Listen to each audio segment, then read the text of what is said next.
Red Shellman. I pinch. Hello everyone, welcome to Bad Endings in Video Games, the Season Pass. Yes, this is the name that y'all voted for.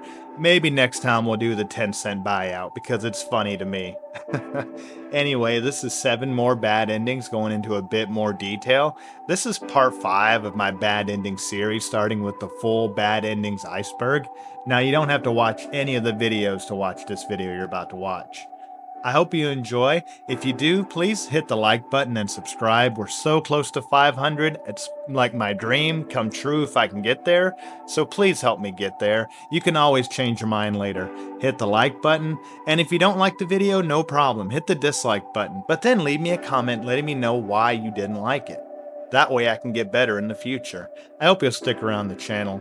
Anyway, after this, I'm going to go ahead and put all the parts together outside of the iceberg and make a supercut for y'all that like to listen to something long form. And my next video is going to be an iceberg and you'll never guess what it's about. But that's in the future. For now, let's enjoy this video here. Thanks for stopping by. And without further ado, let's begin.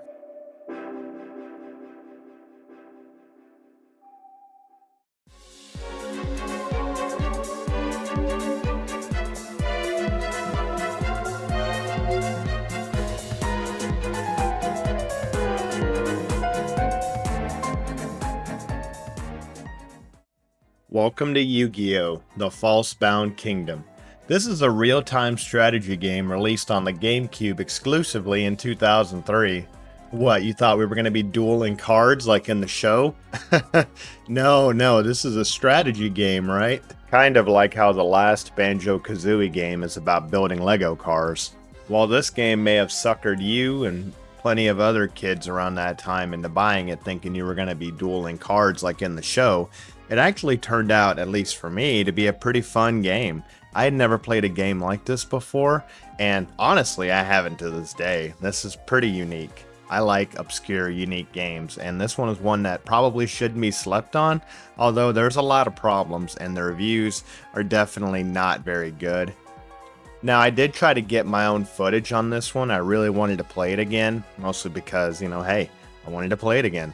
But my GameCube did not want to run this game. I did try several different things. I made it decently far in the main story, but my GameCube decided it didn't like it, so I'm going to borrow some footage for the bad ending. But anyway, let's talk about this game for just a minute. So in case you somehow don't know, Yu-Gi-Oh! Was an anime series about Yugimoto and his friends dueling cards, like in Pokemon trading card game, only this time there's a lot of world-ending side effects that could potentially happen, so the stakes are a lot higher. Believe it or not, the franchise didn't start that way. It started off something totally different, but this is the result, and many people love it, and you can still play these cards to this day. The anime series was kind of goofy and cheesy, but that's because it was localized by 4 kids to be a for-children production. Yes, the original anime in Japanese was for children too, but it had a lot more raunchier situations going on. Anyway, I'm not here to talk about that. That's for another YouTuber to tell you about. I want to tell you about this game and the bad ending. So in this game, Yugi and his friends go to a tech bro facility where they're invited to try out a new game, but when they get there, they find out you have to plug into a nerve gear straight out of Sword Art Online or Overlord in order to enjoy it. Once they get in to play it, they realize they're trapped, again straight out of Sword Art Online, and they can't get out unless they somehow clear the game. In the game, Yugi and his friends are supposed to be freedom fighters fighting against Emperor Heishin as he's oppressing their people. But in order to fight back, they have to control monsters. Yes, dual monsters like in the show. People that can control dual monsters are known as marshals, and they're very rare, but Yugi and his friends are all marshals, and they're able to use monsters in order to fight against their marshals and liberate the kingdom. However, things are not all as they seem, as another antagonist takes a role after Heishin is defeated, known as Scott Irvine. Yeah, Scott. Ooh, what a menacing name. Imagine getting to the end of Legend of Zelda, but instead of Ganondorf, you're fighting Phil. Wow, freaky. Anyway, Scott Irvine turns out to be just the game master of this world. He's like the Kayaba of this world straight out of Sword Art Online, but not that Kaiba. He's here too, but in a different place. Anyway, he begins to terrorize our friends for seemingly no reason, and the focus shifts on fighting against him instead of fighting against the Emperor. Now, I'm not going to spoil too much more of the game, you can play it for yourself, but I do recommend you check it out. It's a real-time strategy game, but don't let that intimidate you. It's not difficult at all. There's no strategy here. All you want to do is target down the opponent's monsters one at a time, prioritizing the ones that have items, and then just go from there. There's really no strategy. But it's a lot of fun. You can play with monsters from the show like Dark Magician and Blue Eyes White Dragon and things such as, and even the Egyptian god cards. So let's talk about the bad endings. Well, there are a couple, but I wanted to show off this one because I remember it the most. As a kid, I got it on purpose because I was so curious to see what would happen. And that's the fun of a bad ending, right? Just seeing what would happen. So in this bad ending, there's a mission known as Spellcaster. Scott Irvine has taken some of your friends hostage using mind control. And yes, Teia's mind control. If you know anything about the series or the fandom, you know that Teia gets mind controlled basically every other few episodes. It's to a point where people literally think the author has a fetish for it, and it's hard to disagree. Anyway, Teia gets mind controlled, and she's gonna cast a spell that's gonna destroy the world, which I would think would be contradictory to Scott's plans, but whatever. But in order to use this spell, she has to give up her life, and obviously she's being mind controlled, so she has no control over this whatsoever. So Yugi and his friends must defeat her in order to save her and win her over from the mind control. However, this is a timed mission. In fact, all of these missions are timed. If you somehow manage to run out of time, well, don't worry about it, because the Time Wizard, another monster from the show, shows up and says, "I'll help you," and then you recruit him as a playable character.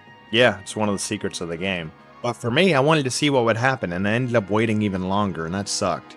However, if somehow you manage to still not beat the game within that time limit, well, you'll be treated to the scene where Yugi says it's too late, and the world just starts to get devoured by lightning bolts and flames, and you can imagine everybody in the game is then perished, and Scott wins whatever he was trying to win. And Teia's life, along with everybody else's, is extinguished in the game world. You know, I guess if Scott wanted to kill him, he could just, go outside of the game world when they're all asleep in the chair and just, I don't know, use a gun or something. But anyway, this game is a lot of fun. I don't want to give away too much more of the story. Check it out for yourself. I really liked it. Like I said, my GameCube was having problems, but you might can check it out for yourself. Maybe your GameCube will work it better. Now, unfortunately, it would be remiss of me not to mention the sad fate of the Yu-Gi-Oh! Creator, Kazuki Takahashi. In July of 2022, he was found floating off the coast of Okinawa, deceased. Now, at first, you might think that he drowned or threw his life away or something like that, but it turns out he got caught in a riptide trying to save someone else that was drowning. He jumped in to help with 6-feet-high waves and whirlpools, but he didn't make it out, but the others did. So the creator of Yu-Gi-Oh! Is actually a hero, which is pretty cool, but unfortunately he's no longer with us, so rest in peace, sir. Thank you for a great series, and by extension, a pretty cool game. Anyway, let's move on.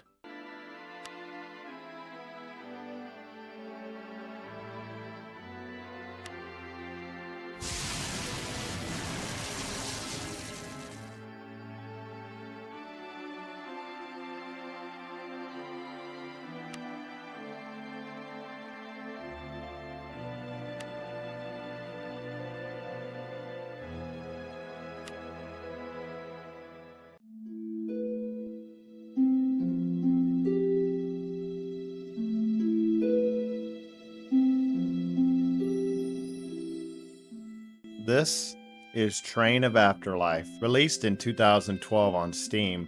This is the textbook example, in my opinion, of an obscure visual novel, one that I'm probably the only person that remembers other than the creators. While you can still buy it to this day, the creators have largely abandoned the platform. They haven't made a game in over 4 years. I remember playing this over 10 years ago.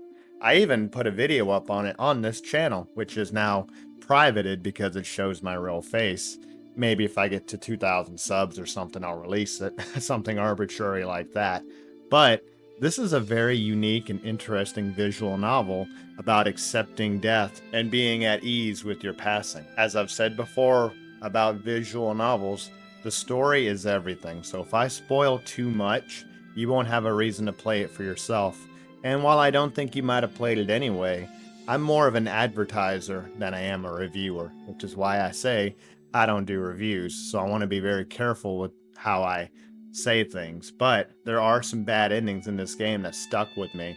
One in particular that really sticks with me to this day, and I played it over 10 years ago. At first it was shocking and frustrating, but as I've come to think about it, I get it. I get why the bad ending exists, and it's probably one of the freakiest bad endings that I know of, and it's not even that much. Anyway, in Train of Afterlife, you play as Wind, or rather, a person that calls themselves Wind, as they can't remember anything about their name, where they're from, or even their gender. They wake up on this train that's just nothing but gray and foggy, with 5 other passengers that tell them that they're on the train to the afterlife, and no one knows anything about themselves or why they're there or how they got there. All they know is that they're supposed to wait on the train until they get to their destination, and there's no way off the train except for, well, there's one other way, but we'll get into that later. Right from the start of the game, you're given a choice on how you feel about this situation. You can either say to yourself that it feels creepy or you feel at peace. And this choice alone sets you on a path to where which ending you're going to get, either a good ending or a bad ending. You see, the Train of Afterlife is about accepting reality, about moving forward. Everybody on this train realizes that there's no point in fighting or doing anything. They just sit around chatting and waiting till they reach their destination. No one on this train spends more than 12 hours at a time. And once the 12 hours are up, they leave, and a whole new set of people arrive on the train to get to their next destination. So they just pass the time by chatting and being at peace. There is one activity they can participate in, though, and that's tarot card readings. Now, you might say that's going to lead to a bad ending, but this is something you have to do in the game, so I don't think you're getting out of it. But the point of reading tarot cards is to get some fraction of memory from your past. And when you do this, when Wind does this, they get some brief snippets of the life they used to have, but none of it's going to make sense until you play through the game 2 or 3 times, especially out of context. It makes no sense at all. So as the game progresses, the music can either get more peaceful or it can get more creepy. And basically what's happening is the more your character accepts or rejects the situation they're in based on the choices they give, their dialogue options can actually lead you down one of 2 separate paths. Of course, there are multiple endings. There's either a good ending or a bad ending, and the true endings exist in the good endings. Now, I don't want to spoil too much more for you because I do want you to check it out for yourself. I don't know why it's more expensive now than it was when I bought it way back in the day, but you know, whatever. I guess they're not making a lot of sales these days. Anyway, to get to one of the many bad endings in the game, you just have to basically reject the situation you're in. Maybe the choices you make sound like you're less sure of the situation, you're less at peace, you're more wanting to go back, or you're more wanting to escape the train or whatever, but there is no escape. And you end up in just a fog of confusion, of despair, and possibly even worse. However, while those bad endings are kind of creepy and sometimes kind of goofy looking, let's be honest, there's one bad ending, like I've said before, that stuck with me throughout the years that I think about from time to time on what it actually means. You have one other option besides playing tarot cards and talking to your fellow train members, and that's to look out the window. Now that seems innocuous, right? Well, if you look out the window, you'll see nothing but a mist. It's just white and gray, and there's nothing out there. Each hour that you're on the train, which basically acts as a chapter, you can look out the window. And you can do this once per chapter. However, each time you do, you'll get a different text box, different dialogue, and it seems like you're zooming in on the fog more and more. Now you might think you know where this is going, but stand by. After the 6th time you look out the window, yes, it can be in a row or it can be just in total, your character will actually zoom in on the fog as if they're leaving. They're being sucked into it, and they begin to comment on how the fog seems to go on and on forever, and they begin to lose themselves. But then, things start to go to hell. Things get red, things get dark, things get scary, the music gets creepy, and as the game fades to black, it tells you, welcome to hell. So what exactly does that mean? Well, it could mean a lot of things.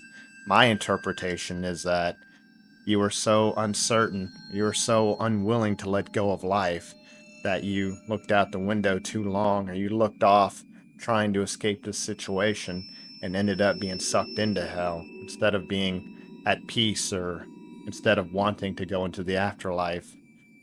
You decided you wanted to go back, but were sucked down under, which is pretty terrifying, right? I mean, it's something that when you think about it as gamers, you just want to see what happens. You just want to know what's going to happen. You don't realize that what you're doing to the character is you're forcing them to, rather than to accept their past or to accept their situation, to continue to try to escape or to look for other opportunities, for other secrets. And there just are none. The character is dead, and there's no going back. I'm no philosopher. I just thought this was really, really cool. And so I want you to check this game out. Put it on your wish list. Maybe they'll go on sale. I don't know about their other games. I've never played them. Doesn't look like some things that I would be interested in. But when we're talking about obscure games, obscure bad endings, I had to throw this in there at some point. So anyway, check it out for yourself. Let's move on.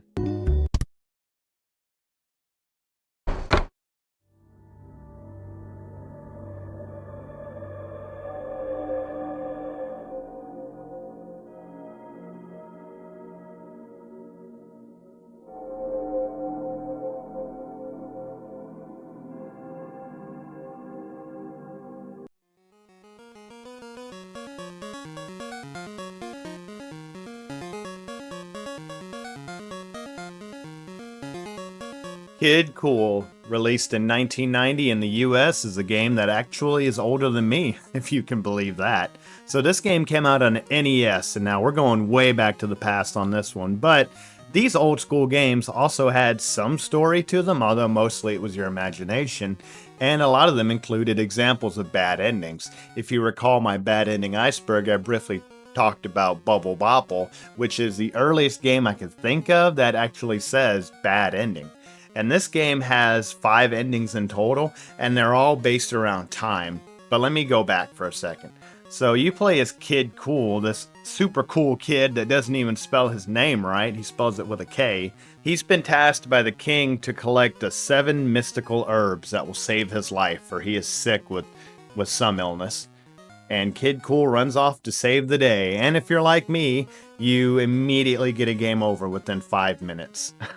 Yeah, this game is timed, although you can beat it in however long it takes you to beat it, but you'll get the worst ending, the bad ending, if you do it in over 3 hours. Now, I couldn't even survive 5 minutes. I'm sorry, these kind of old school NES games are tough as nails. They had to be. The game was so short, they had to ensure that you actually took your time playing it. But I grew up playing JRPGs, so more methodical, thought-driven, and strategy-driven games are my forte. So I did try to play it, I promise you, but it's tough. Kool has this weird ice mechanic, if you know what I mean, where he doesn't stop running. Whenever you tell him to stop, he keeps sliding, and that's on everything, and that's super annoying. The jumps are difficult. I'm not here to review the game, I'm here to talk about the bad endings. But there really isn't much to talk about with the story, and I don't think you'll mind if I spoil a 35-year-old game, will you? Yeah, you might, but oh well. Anyway, in this game, you have to defeat bosses, fight enemies, find the 7 herbs, and return to the king in enough time. If you beat the game in under an hour 40 minutes, the king will actually be like, wow, I can't believe you did it so fast. That blew my mind. You give the king the herbs, and he rewards you with just as much treasure as he possibly can. He gives you a bunch of gold. He says you'll be the next king one day. And then he presents you with his daughter. Yes, the princess. All she says is, hello. Which is kind of dark, isn't it? It's like, hey, lady, you've just been sold as a marriage candidate. And she's like, okay, I guess I'll just go get in the bedroom now. It's kind of dark, right? If you can manage to beat this game at all, I'd say you deserve to be rewarded. Kool deserves to be rewarded. Well, let's talk about the bad endings. So there's two I'm going to talk about. The first one comes right off the bat. If you get a game over, you have 3 lives in this game, and if you lose all 3 lives, you get a game over. The king is shown talking to his attendant, whatever the hell he is, or whatever the hell he's wearing, and he tells him, oh, hey, king, Kool has died. And then King says, oh man, that sucks.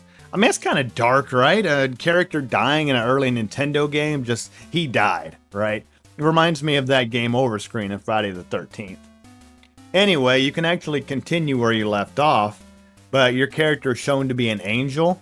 He floats to the king, and the king says, all right, I'll give you a second chance. And he actually brings you back to life. And it's like, if you had the power over life and death, what do you need me for? Just heal yourself, you damn lazy bastard.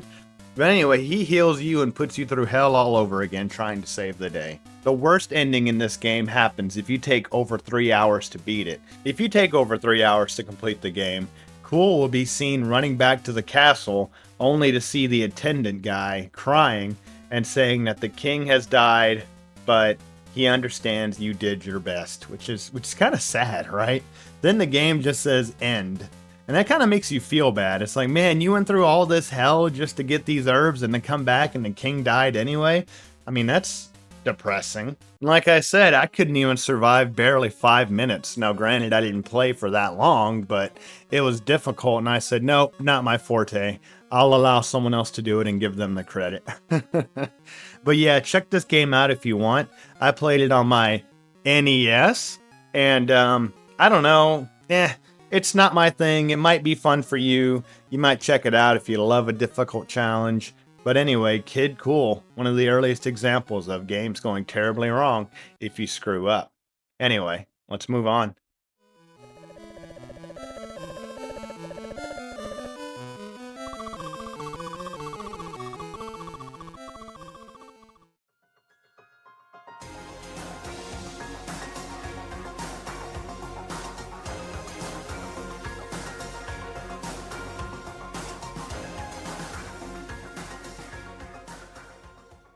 Danganronpa Ultra Despair Girls. So this is a spin-off of the Danganronpa trilogy.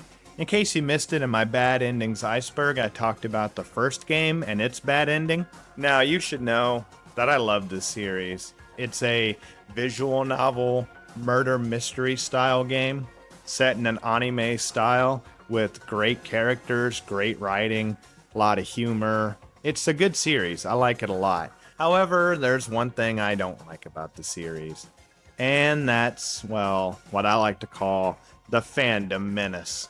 What is the fandom menace? Well, you know what the fandom menace is. Basically, what happens when a property becomes too popular, it attracts fans, and while fans are a good thing, if they congregate too much, they can become a very bad thing very quickly, and then run everybody else off because they don't want to be associated with those kinds of people. It's the reason why I don't walk around advertising I'm into anime.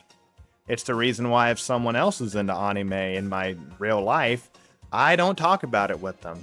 It's because of people like this.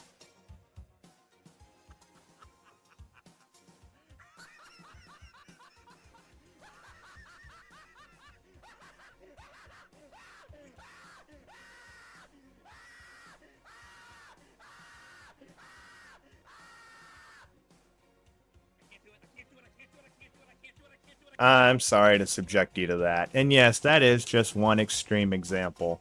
But you know what I'm talking about. If you've been an anime fan as long as I have, you see the changes. You see the way people react to it now. It's just become absurd. In my opinion, fictional characters are fictional. And as such, our real-world laws, moralities, and rules just don't apply to them. Obviously, there's cases in which the line gets crossed, but in those situations, I just choose not to engage. I don't want it destroyed, banned, or anything like that. I just recognize it being a bad thing, but I don't think it's real. Anyway, now that that's out of the way, thank y'all for still sticking around. Let's talk about this bad ending. Anyway, Ultra Despair Girls is a spin-off title of the first game. where you play as Komaru Naegi, the sister to Makoto Naegi, the main character in the first game. Komaru was taken hostage at the beginning of the first game and used as leverage against the characters, but after the events of the first game, which I'm not going to spoil if I can, there's no longer a need for hostages, and Komaru and the others that were captured are then going to be executed but are saved by the characters of the first game, Byakuya Togami and Toko Fukawa. After this, Komaru and Toko find themselves trapped in Towa City, which is basically a giant prison for adults run by kids that are actually brainwashed by 5 main children, which are known as the Warriors of Hope. Tragically, the Warriors of Hope aren't necessarily evil. They're just kind of misunderstood kids that have all been taken advantage of by adults in one way or the other. And yes, it gets as dark as you might think. One of these children is Kotoko Utsugi, who has a particularly tragic and just awful backstory. She captures Komaru at one point and puts her in a machine that holds her against her will and is going to be, well, groped by the machine. Anyway, you play a minigame that's supposed to motivate Komaru, and while the minigame itself isn't difficult, if you run out of time or you let it pleasure Komaru too much, Komaru will climax, as the game not so subtly puts it. As in, the screen turns to white and Komaru is then breathing heavily and she says, well, this isn't so bad. So she's basically being mind broken by Kotoko. What's really dark about this is that Kotoko is just mimicking what's happened to her, and she's really young. So this is why I gave that speech earlier about fictional characters. I mean, this is horrible, but again, this is a story. This is a bad, tragic story. Anyway, the game says game over with the picture of flowers on the screen, and if you don't know what that means, look it up, but it's dark. Anyway, moving on to the next bad ending, which is arguably way worse. When you get to the end of the game, Toko and Komaru fight their way to the final child that's in control here, and Komaru finds a tablet. The tablet is supposed to stop the brainwashing of the children and basically set the adults free of the city. She has the choice to break the tablet or not, and it seems like the answer is to break it, obviously, to save the day. But if Komaru breaks the tablet, the city erupts in explosions. You see, what's happening here is the children that are in control of this city are wearing mind control helmets, and the explosions are the helmets exploding, so you can only imagine. Yeah, this is really dark, and this is the wrong outcome of the game. So I'm sorry to spoil that for you, but yeah, don't do that. This is an example of a bad ending you don't want to see happen. I don't want to spoil anything for you. I like it a lot. That's why you're seeing these clips over and over again, so I don't show too much. Anyway, check the game out for yourself. Don't let the fandom ruin it for you. Don't let my opinion ruin it for you. Don't let anybody's opinion ruin it for you. Check it out for yourself. It deserves to be played. Anyway, with that, let's move on. What I saw after that was fireworks. Fireworks heralding me as a savior. Yeah, a savior. A savior of Towa City. It's all thanks to me.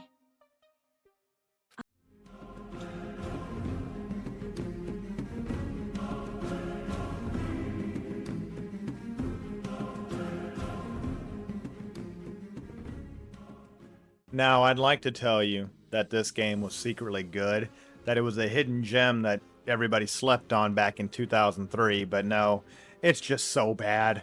I got this game as a Christmas gift as a kid, and well, what did I expect? You know, it was a gift, but oh man, I remember it being so much better, but I guess in the eyes of a child.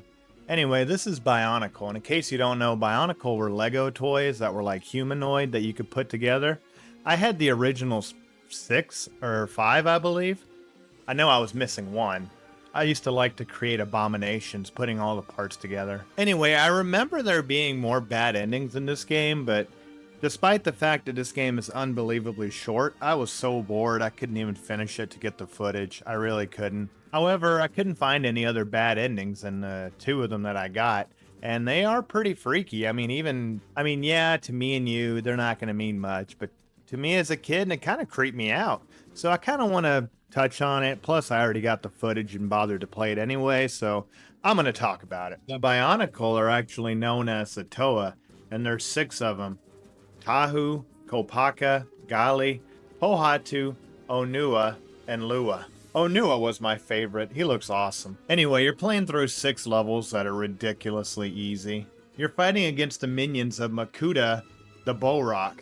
Now, the Bohrok are little bastards, man. They're mean. And they're the subject of the bad ending, because there's at least 2 of them that I remember, and they really creeped me out as a kid. And we'll get into it. But again, to summarize the plot of it, there's almost no plot of it. You're basically trying to protect the island from Makuta and his goons. The Bohrok keep causing a lot of damn trouble, and you just gotta whoop their ass, basically. I really hate to just say that, and that's all there is to it, but I mean, guys, the game sucks, I'll be honest with you. Anyway, but what makes it interesting to me is because I remember the bad endings that you get in one particular stage, which is Kopaka's stage. Now, Kopaka is the white Bionicle. He's the ice element guy, and his level is just him skating down a mountain using his shield that's supposed to be like a snowboard, and you're chasing after this Bohrok who's just gonna cause some havoc. Now, you're not told exactly why, you're just chasing after him. And I mean, why not? They're dicks. Anyway, as he's rolling down the mountain, he has to take out the Bohrok before it's too late, although you're not told why. Anyway, if for some reason you're not able to complete this in time, the Bohrok gets to the village before you do, and he just starts raising hell, tearing apart the village, and you see the little residents running around scared as hell. It's just that, I don't know, stop judging me. As a kid, I don't know, it freaked me out. The next one's a lot worse though, right? I had never really seen that many bad endings up to this point. Again, this is 2003, and even I was a child at some point, damn it. Anyway, the next part of the stage has you chasing another Bohrok down a mountain to take him out, I guess. And the thing is, if you don't catch him in time, he actually leads you into a trap. When Kopaka gets down to the mountain, the Bohrok gets to a point where he summons all of his friends and they surround you. And, I mean, I remember this going into more detail, but basically it's implied that they just, like, I don't know, jumped you and ripped you apart, I guess. As a kid, it really freaked me out. Again, I didn't see that many bad endings at this point, but playing it now, it's just kind of silly. Anyway, that's all I had to say about this game, really. If you somehow want to check it out for yourself, you just go sailing, I guess, like I did, but it's just, why? I don't know, guys. I already played the game. I'm going to talk about it. Let's move on.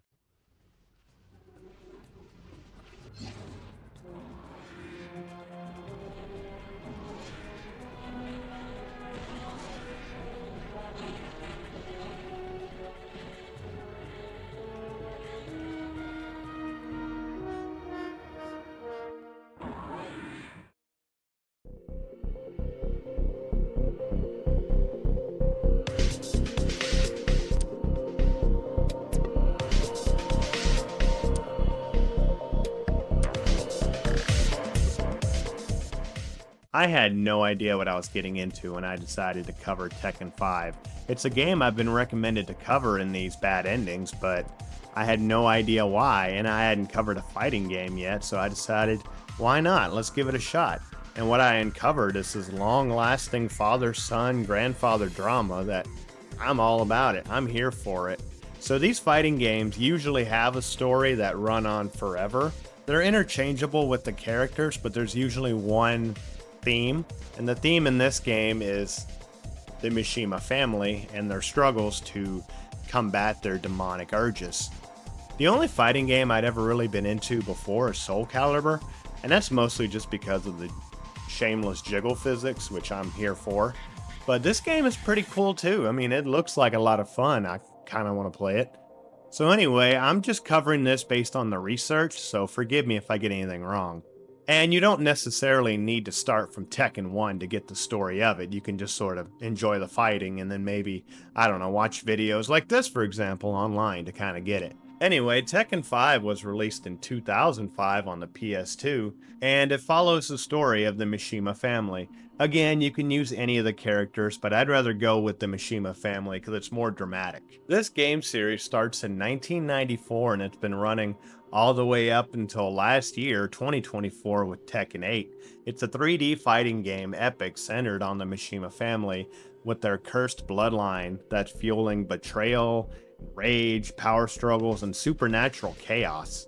Yeah, it's like kung fu movies mixed with a sci-fi twist. It's pretty neat. It starts with Jinpachi Mishima, who is the subject of this bad ending, a noble fighter who founded the Zaibatsu to promote martial arts. His son, Heihachi Mishima, who's just, well, kind of a dick, and who betrayed Jinpachi, and his son Kazuya whenever he threw him off a mountain, but survived, and then Kazuya's son Jin, who also carries this double gene, and the four of them have been kind of locked in a power struggle.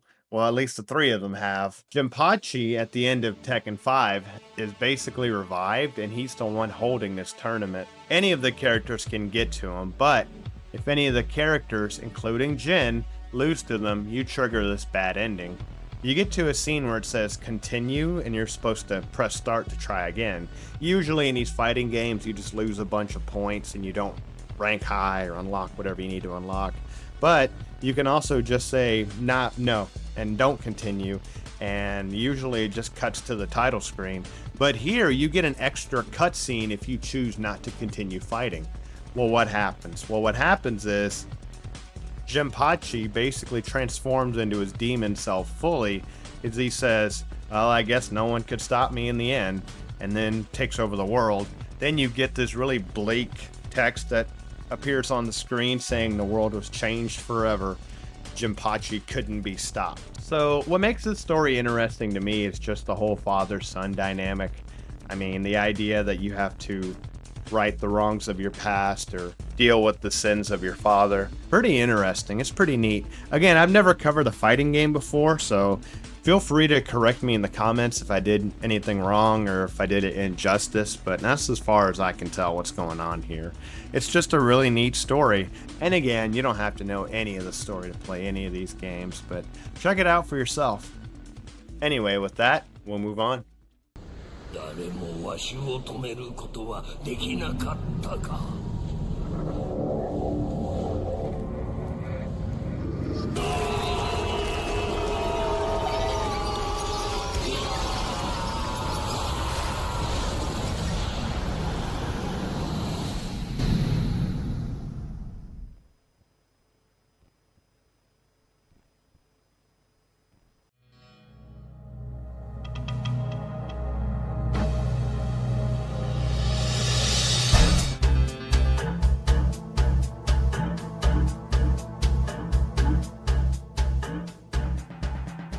So I wanted to tackle more obscure games in this series, and this definitely fits the bill. This game just looks awesome, I want to say, because it just looks so goofy and silly, but at the same time, you know, when it was released in 1997, it probably looked badass.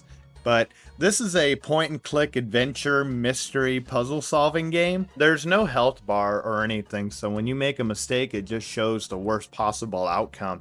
And it gets pretty gory. I mean, I really think this game is just hilarious looking. But again, it's totally serious, and it looks really cool, and it's got a legacy that's survived almost 30 years later. So let's talk about it for a bit. So this game was released in '97 by Smoking Car Productions for PC. And it starts off in July of 1914, right before World War I, which is interesting. You don't see games that talk about World War I too often. You play as Robert Cath, a 30-year-old American doctor on the run from cops for some shady nonsense in Ireland. Now, your friend Tyler Whitney cables you to meet him on the Orient Express. I suppose he's gonna smuggle you out of the country, but when you get there, you find out that Tyler's dead in his compartment, sliced up with a Russian scroll and a weird golden egg called the Firebird nearby. So you immediately hide the body to avoid a murder rap and pose as Tyler, digging into what he was up to. This train's a hot mess of 30-ish characters, each with their own schemes, Spies, lovers, killers, all moving in real time like a soap opera. You eavesdrop, steal, fight, and puzzle your way through with choices shaping the story. So it's kind of like the Polar Express mixed with Indiana Jones. And it's pretty cool. So Tyler was neck deep in some deal selling the Firebird. It's a Fabergé egg that turns into a robot for some reason.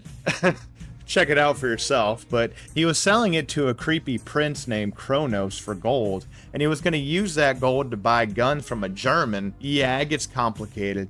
And this whole thing could spark war, and you're trying to clean it up.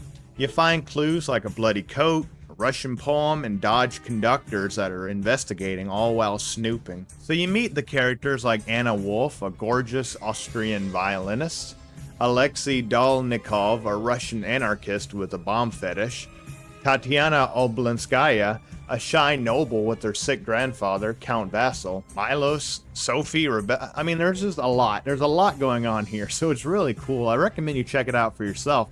You can play this game. It's on Steam right now. The Firebird itself is a death machine. I've already mentioned it earlier. It turns into a robot bird for some reason. Now, Tyler's deal was going to arm the Black Hand, who's tied to the real-life assassination attempt of Franz Ferdinand. Yeah, seriously. World War I's fuse.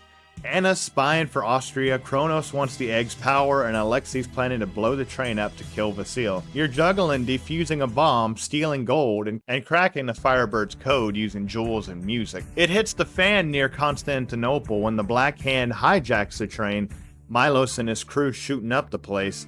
You fight on the train's roof, having a sword fight of all things, while Anna and the others pick sides. You grab the Firebird, trade it or ditch it, and defuse Alexei's bomb. Now the choices pile up. You can save Tatiana, betray Kronos, trust Anna. Either way, the train's just headed for disaster unless you intervene. Now there's multiple bad endings here, I've already said that. Most of them involve you just screwing up, but the worst of them is probably if you fail to disarm the bomb by 11 o'clock or lose to his crew in the hijack, then you're screwed. The bomb goes off, the Black Hand takes over. There's a cutscene showing the train exploding over a river, which is just unbelievable. You can also just flat out get arrested and accused of murder. You can also harass one of the passengers and just have the conductor throw you off the train. You can pull the emergency brake for just no reason and the game ends. And of course, if you lose in a knife fight, you get stabbed and you die. And while these probably are the least interesting, they're also the most gory. Like when I first saw it, I was like, oh my God, because it looks so goofy, but then you have this guy covered in blood. It's absolutely insane. Anyway, this is great. I love games like this. I love obscure games like this. Check it out for yourself. Like I said, you can play it on Steam right now or watch a Let's Play of it like this one right here from Nintendo Complete. Anyway, with that, let's move on. The way these chaps can manage to make something quite deadly out of nothing at all. Speaking of which, you didn't happen to find the dynamite, did you? Dynamite? What dynamite?